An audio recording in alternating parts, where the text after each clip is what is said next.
একজন মানুষে এক চাহা বরফ লইয়া বাজারও গেছে, খোলা বরফ।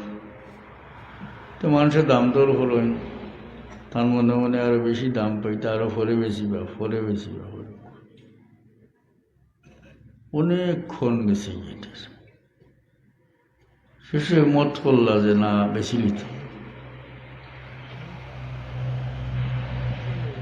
কিন্তু বড় বড় চাকা তৈছ ইবা খেয়াল নাই, ফাইকারও বা খেয়াল খেয়া আর খেয়া।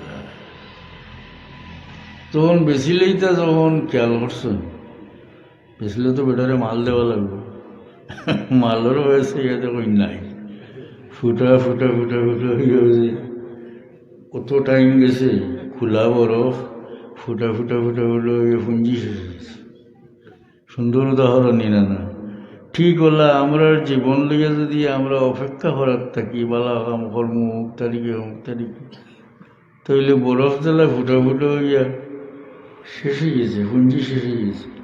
আমার জীবন হলো আস্তে আস্তে শেষ হয়ে যাবে, আমার দ্বারা বালা কাম করা সম্ভব হইতে। আল্লাহ আপনারা আমাদের তৌফিক দেব, সকলকে আমিন।